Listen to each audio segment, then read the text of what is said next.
Hello दोस्तों, video में आपका स्वागत है। क्या आपको सर्दी जुकाम यानी कि कफ का प्रॉब्लम है? तो क्लाइमेट चेंज होने की वजह से सर्दी जुकाम बहुत ही कॉमन चीज है, लेकिन अगर आपको इंस्टेंट रिलीफ चाहिए तो आपको लेना चाहिए सीतोपालादी चूर्ण। ये आज हम रिव्यू करने वाले हैं झंडू सीतोपालादी चूर्ण। झंडू सीतोपालादी चूर्ण का नेट क्वांटिटी है 25 ग्राम, लेकिन ये 180 ग्राम के वेरिएंट में भी आता है। सीतोपालादी चूर्ण ट्रीटमेंट ऑफ रेस्पिरेटरी एलिमेंट्स के लिए बहुत ही हेल्पफुल है। इसमें बहुत सारे नेचुरल इंग्रेडिएंट्स है। ये आपको रिलीफ दिलाता है from coughs and colds.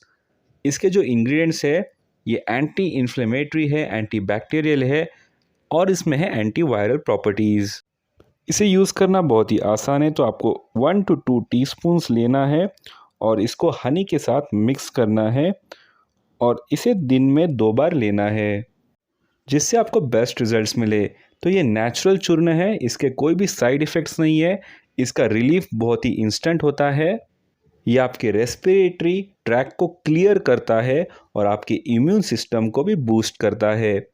It is safe for all individuals of all ages to use. तो अगर आपको सर्दी ज़ुकाम है, कफ प्रॉब्लम है, तो आपको इसे ज़रूर यूज़ करना चाहिए। इसके हर्बल फॉर्मुलेशन में प्राइमरी इंग्रेडिएंट्स है जैसे कि सीतोपालादी, वंशलोचन, पिपली, इला और त्वक।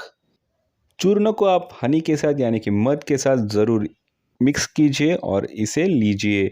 आपका कफ प्रॉब्लम सॉल्व हो जाएगा। तो जब भी मैं बीमार पड़ता हूँ, सर्दी होती है, जुकाम होता है, तो इंस्टेंट रिलीफ चाहिए होता है, तो मैं सीतोपालादी चूर्ण हमेशा कंज्यूम करता हूँ और कुछ ही दिनों में सर्दी और जुकाम ठीक हो जाता है। तो हम आपको भी ये रिकमेंड करेंगे कि आप भी यूज कीजिए सीतोपालादी चूर्ण। अगर आपको ये जड्डू सीतोपालादी चूर्ण खरीदना है, वो भी डिस्काउंटेड प्राइस में, तो लिंक आपको डिस्क्रिप्शन में मिल जाएगा।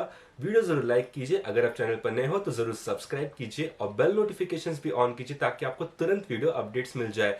वीडियो देखने के लिए thank you. Have a great day ahead.